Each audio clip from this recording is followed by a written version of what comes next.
Hello everyone, welcome back to another episode of FanFic Breakdown. I'm your host, Smash King 24. And I'm your other host, legit ElizabethWWEFan. We're here to review all your favorite Super Smash Brothers and related fanfics. We'll bring you the news and reviews, and this is episode 2. So this week we have a kind of special story for you. It's another ship story. Yay! This will be a review of The Way She Acts by Manati, or Manatee, however you pronounce it. I don't know. I'm pretty sure it's Manati. Manatee. I say it like manatee. I don't know. I don't think she would appreciate that. I don't know. Whatever. So this is another ship story. Kind of relating back to last week. We're kind of still going through figuring out how we want to do the whole series. So, and what better way to talk about fan fiction than to talk about a ship story, since that seems to be the main thing that people like to do when they write fan fiction. Let's take one character and take another character and throw them together in a ship. Yep. So just like last time, we're going to be highlighting the plot, the characters, the setting, and the theme, and then our overall thoughts on the entire story. And this one is actually a lot longer than the first one we did. The word count hits up to about 30,000, I believe. But don't let that intimidate you. No, I finished it, the whole thing, in like an hour. I actually just reread it after not looking at it for like a year and a half or however long it's been. She posted the story back when Smash 4 was like brand new. Yeah. I mean, it's still new, but right when it was released. And a lot of the new characters, everyone was on the hype train for the new characters. So this one actually features Samus Aran and Palutena from the Kid Icarus series as the main ship.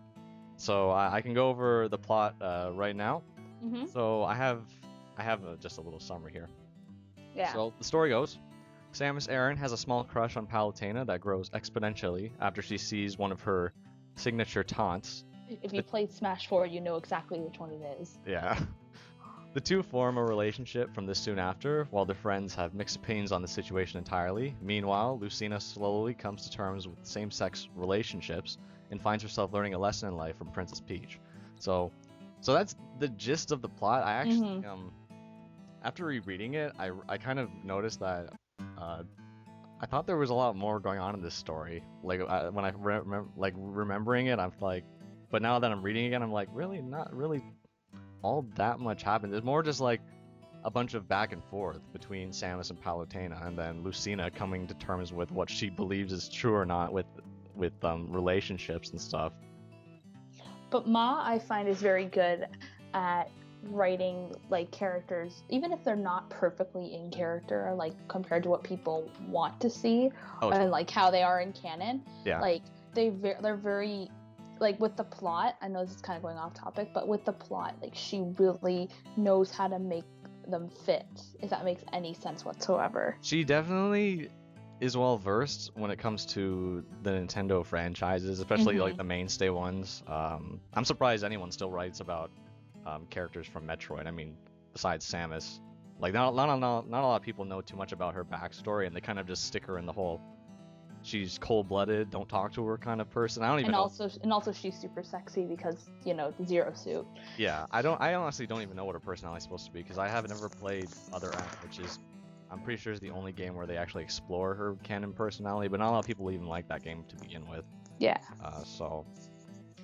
Because So people like to think of her as badass, but that game kind of made her seem very soft and emotional and weak. Maybe. I think a lot of people just didn't like the gameplay for it, but I haven't even looked at it. But I'm okay with the way she's portrayed in this story, honestly, and Palutena too. But we can go on to the characters actually right now, because that's pretty much all that goes on in the story. I know it's kind of a shallow way of us saying it like that, but like we'll go more into what happens, but that's pretty much what happens. And as for how they end up with each other and what happens in the end, we'll get into that as well. So on to the characters. The main characters in the story are, of course, Samus and Palutena, but we're also introduced to several supporting characters, such as the likes of Pit, Robin, Lucina, Princess Peach, and Marth. Those are like... Ike. And Ike, yeah. Your favorite. Yeah, but I don't know. Ike didn't really stand out much to me in this story. I was kind of just touching on, like, Captain Falcon was in the story too, but he didn't really do much either. So I'm kind of just touching on the ones that kind of had I mean, I guess Dark Pit should be in this list as well, but even still. Well, yeah, where Pit is, there's Dark Pit too. Yeah, and there's other appearances by other characters like Little Mac and Yoshi, but for the most part, these are the characters that kind of had the biggest influence on the overall plot of the story. So the story starts off with Samus and Palutena fighting Robin and Lucina on the battlefield, I think. Yeah, I think that sounds right. Yeah, and this is the male Robin too. It's kind of confusing because the first chapter refers to Robin, the male Robin, as Robin, but then for the rest of the story, they say, oh, his name's Rob whenever he's around the other Robin. But then sometimes in the story, they'll refer to male Robin as Robin, even like during the main story when the female Robin is around. Yeah, it's a minor consistency. So it gets kind of confusing at some parts when it'd be like Robin approached the group like out of nowhere, but you don't know which Robin it is because if the female's not there, then it's the female, but the female. I don't know, it's weird. But so in the beginning, this is Robin and Lucina versus Palutena and Samus, and Lady Palutena, she's pretty much like one of the main characters from Kid Icarus. She's the angelic goddess of light. She can use magic and crap, and she's totally like been toned down for Smash Bros compared to what she can do in her actual game. Mm-hmm. So what happens is they defeat Robin and Lucina, and then she does her taunt on her staff, and then Samus looks at her, and then she gets all like uncomfortable, but I don't want to look at this. This is impure or whatever. She doesn't know what to think. She doesn't know what to think. Like, and yeah, I'm like, does she like her? Does she not? And even Samus doesn't seem to know, right? But Palutena, I think she notices this, and then she kind of plays along and be like, oh, you want this, and Samus is like, no, what are you talking about? Don't do that. She's like, no, come on, and then they go out for they have another battle for like in a 6 live stock on Yoshi's Island or something like that, and it's after that where this is all in the first chapter still, by the way, because the story was originally supposed to be a one-shot, but she expanded it because she really just enjoyed writing it.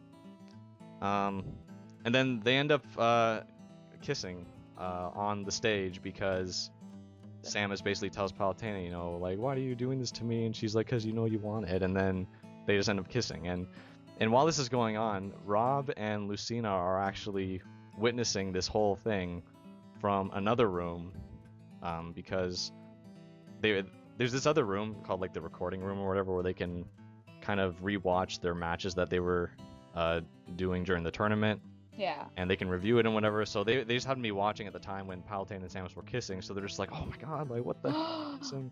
And then Lucina's like totally like dumbfounded. She's like, wait, like this doesn't even make any sense. They're both girls. Like how can this happen? And Rob's like, girl, you need to like, I gotta do something.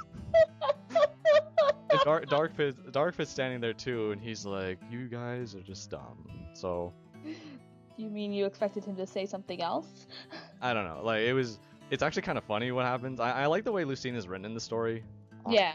Because she's very I'm not gonna say she's immature. It's more that she's more naive in a way. Yeah. She's a little naive, Inexperienced. And innocent, which is kind of. I mean, I think it's kind of close to how she's portrayed in Awakening, I'd say. I wouldn't say, well, maybe. I feel like in terms of people and relations, she's not really knows much. But but about like combat and stuff like that, she knows a lot. But when it comes to people, I wouldn't think she knows that much. Well, to be fair, she did call female Robin a harpy in Awakening, so. Oh, she did? Okay. I didn't see that support. You need to watch Lucina supports with female Robin when female Robin isn't her mother, and you'll understand why I said that. Trust me, it's so worth it. Well, on the topic of female Robin, she doesn't really come into the story until later on, and she's actually she doesn't share the same role in terms of the role in the story as the male Robin does, because she kind of just pops in out of nowhere and be's like, yeah, I'm him, but from another dimension, and then like the whole plot is really driven by gossip.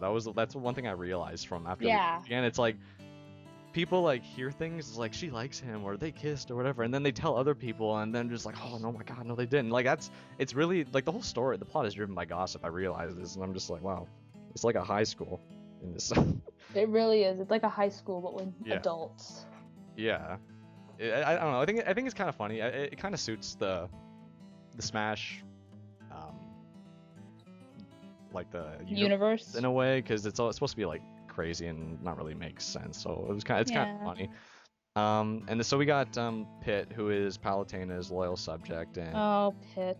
And he comes in, Dark Pit tells Pitt what happened. See, it's more gossip. Dark Pit tells Pitt that Samus and Palutena kissed. So then he asks Palutena, like, "Did you kiss Samus?"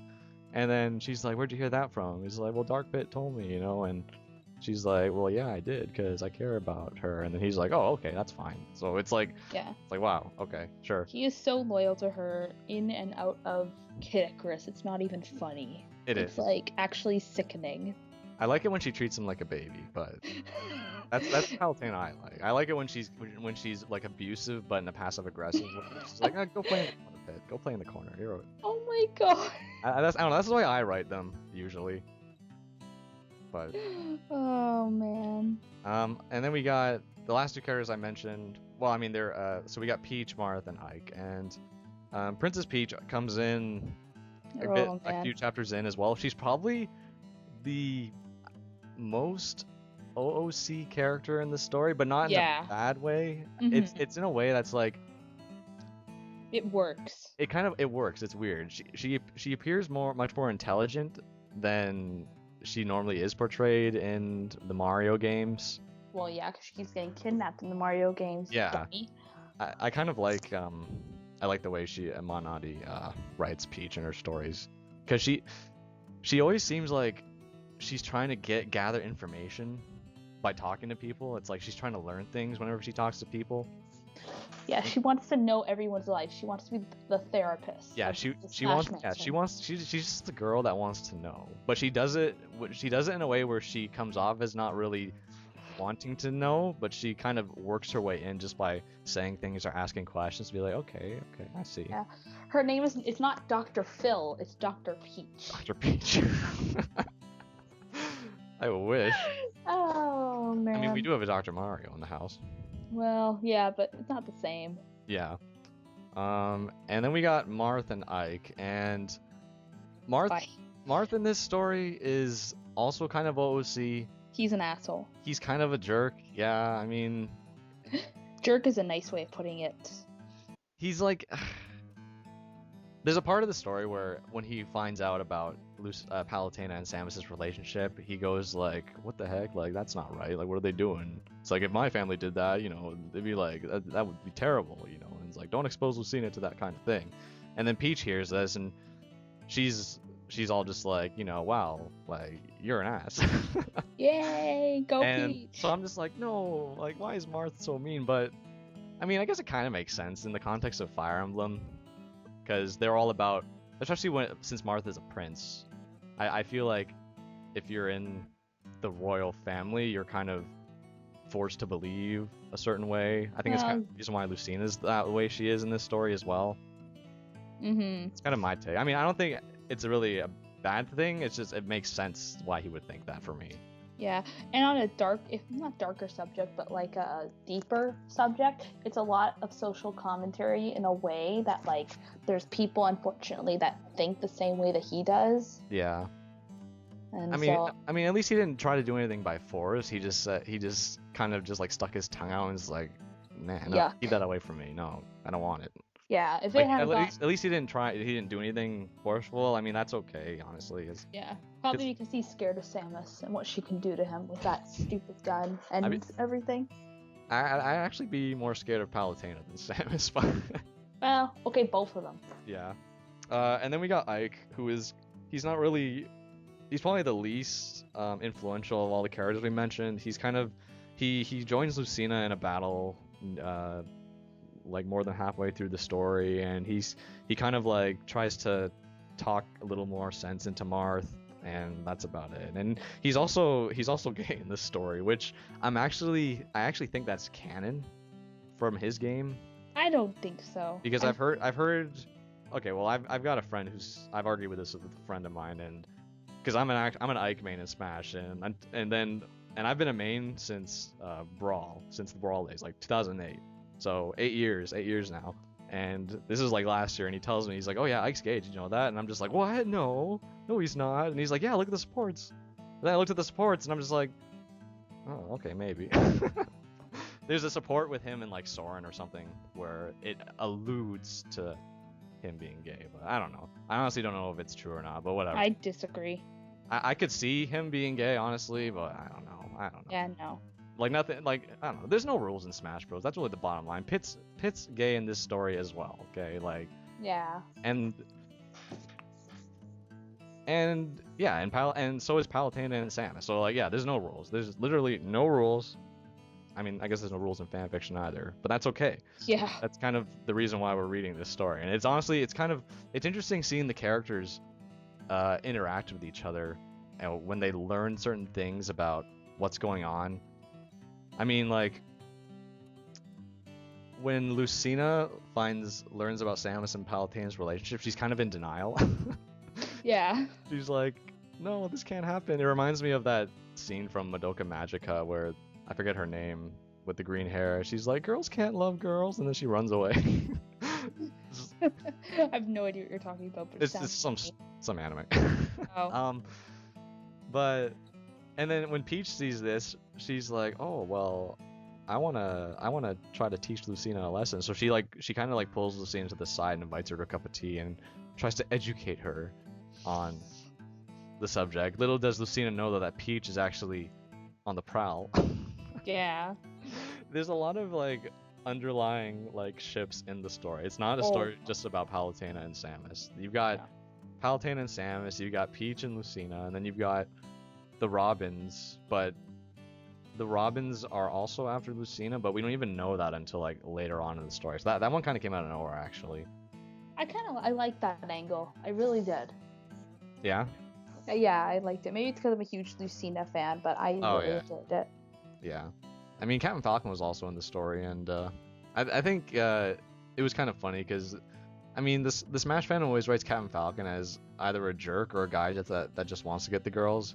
In this story, he's kind of like a little bit toned down version of that. He's not really a jerk, but he does want to get girls. But well, yeah. But he does talk to Peach. Like he and Peach kind of have a cool thing going on where they end up being drinking buddies by the end. It's actually kind of funny. Yeah. So that's basically the plot and the characters. So Palutena and Samus form this relationship, and the people and their friends are just like, WTF, like, why didn't you tell us about it? And they end up dating over the course of like a few months. Mm-hmm. And then Palutena actually, like, the biggest conflict that occurs in this story, besides the Marth versus Peach thing, is there's a part in the story where Palutena comes to the realization that if she and Samus continued dating, she would eventually outlive her. Yeah. Like, in terms of age, because she's immortal technically. Yeah. And I actually thought it was kind of weird because it's like, in the beginning, Samus is the reluctant one, and Palutena is the one that's all like, no, come on, let's go to my room, let's go on to bed, you know? And then later on in the story, she's like, oh, I don't think we can be together. And then Samus becomes the one that wants her. So I thought it was kind of weird. I think it should have really been the other way around, just for the sake of consistency. Like, Samus should have been the one that said we shouldn't be doing this, whereas Palutena... I don't know. I mean, I kind of like the idea of it kind of switching. It just kind of... Because my idea of Palutena is that, like, the novelty of the new relationship wears off, and suddenly reality is hitting you, if that makes sense. Yeah, I can see that. Because, I mean, she doesn't really come to the realization until she talks to Viridi. And Viridi is the goddess of nature from Kid Icarus. And, I mean, she technically is in Smash Bros. Since she has a trophy and a stage named after her. Yeah, there is a stage where she appears in the 3DS version. And Viridi, who is a person who knows so much about humans, she basically tells her, like, yeah, what are you going to do? Because she's going to grow old eventually, and then you're not, and then... boo-hoo. But I mean, I don't know, like, for me, that kind of argument's just like, I don't know, everybody dies, right? I mean, I don't know if Palutena could ever die. Probably not. Probably not, unless someone killed her. Yeah. But that's kind of really the biggest conflict that happens in the story. And then it gets resolved really fast, because what happens right after is Palutena basically talks to Samus and be like, yeah, I don't think we can do this. And then Samus is like, well, I have the blood of Chozo in me, so I can actually live a lot longer than most humans, and I love you. That's basically that just like that's all that she has to say. Yeah, it kind of felt like a Deus Ex Machina in a way. Like Yeah. it just felt very like unrealistic. And I know it's Smash, and like I know that it's not supposed to be totally real, but I mean, even by Smash standards, that's a little outrageous even for me. What do you mean? Like the idea that like, oh, all of a sudden this whole little story arc just was resolved like that. Yeah, I know. Like that's like a lot of the conflict in this story. Like the plot, like I said before, the plot's really driven by the gossip among the Smashers, because we end up like the story really just jumps around a bit. Like we're reading about Palutena and Samus, then we go to Lucina and Peach, and then we're over at the Robins. It's kind of like a bunch of things going on together, and then while each of these little stories are going on together, they hear bits and pieces from the other stories, and that's how the rumors get started in a way. That's how rumors start. Yeah, so at reading it a second time, I'm just like, wow, like does nobody like care to tell anybody? And even Samus and Palutena, they don't even want to tell people about their relationship. But I mean, I don't know. I always thought that was kind of a weird thing as well. If you had a relationship with somebody, why wouldn't you not share it? Because they're gonna find out eventually. You know what I mean? I think they're worried. You remember about the whole like Smashers can't date. Yeah, so that's probably why. Yeah, there's this rule that Master Hand made that you can't date because we need you for the matches. We don't need you to be distracted. That's kind of. But then he even ends up letting that slide too, because I guess they really do love each other. So what can I do? You know. And also it's Samus, so. Yeah, and it's Samus. So and the main thing is, well, he can't drop Samus because she's a mainstay from the original 64 game. So it's like, okay, fine, whatever. You guys just don't bother anybody and don't make it public, and that's fine. So basically what they were doing before. Yeah, basically. Yeah, I don't know. It kind of becomes a little anticlimactic by the end. Yeah. It really becomes a story you read just for reading about your favorite characters and them interacting with one another, and also the ships. That's really it. So for the setting in this story, I have that it is the Super Smash Bros. Mansion, but it's a little bit different than, well, I mean, it's the mansion, but there's also like an outside, like to a city, because there's a part in the story where Samus and Palutena go to a cafe somewhere, and they talk. So I presume that there's some kind of city like Smashville. That's kind of what most people say, is that they say it's Smashville. That's where kind of like where the regular tourney goers visit and frequent for shopping and food and whatever. So that's really all there is. And the tournaments all take place on the stages that we all know. It's all simulated. They can go to a recording room to look at it. They can go to a rest area to like just to chillax. So that's pretty much, yeah, there's really not much else to say about that. Yeah, it's pretty straightforward for the most part. Straightforward, yeah. As for the theme, it's kind of, the theme is similar to the one from before, where it's a crack ship, and I also believe that a theme is unconditional love. I mean, regardless of a person's gender orientation or how they look, kind of thing. But I also included a slice of life theme. Because that's kind of what I got as well. It's like, it's kind of just us peering into the lives of the Smashers while this is going on, kind of thing. Because nothing too adventurous happens, nothing too scary, nothing like really. It's really just them talking, making jokes, making love, and just figuring each other out. It's about it. So I have just a few extra notes for any readers out there. The spelling and the grammar is not amazing in this story, because I believe that Ma Nadi is not a native English speaker. Either that or I don't think she is. No, I know she speaks Portuguese, and she has quite the accent, because I think I've talked to her, yeah. Oh, interesting. Well, yeah, so when I was reading it again, like her writing has gotten a lot better over the years. This one kind of came out a year and a half ago-ish, and yeah, the spelling and grammar, like she refers to Samus as the blonde, quote unquote. Like I lost count how many times she did that in the story. It's like that's something I think a lot of writers should be aware of, is you don't need to refer to your character by their hair color every other sentence. I know you don't want to make it sound like you don't want to reuse their name constantly, but you know, you got to make each word have a meaning, and just saying that kind of it makes it sound like filler. That's all it is. Yeah. Another thing is that the relationship with Samus and Palutena happens like instantly, like right as soon as the first chapter ends, it happens. Oh yeah. The plot is mostly, yeah, okay, I got that. Characters are true to their respective series, with some exceptions. Yeah, we kind of covered that. Yeah. And the 2 Robin thing, yeah, we got that. And the biggest conflict, yeah, so we got that. So all in all, yeah, that's pretty much the story. Do you have anything to add?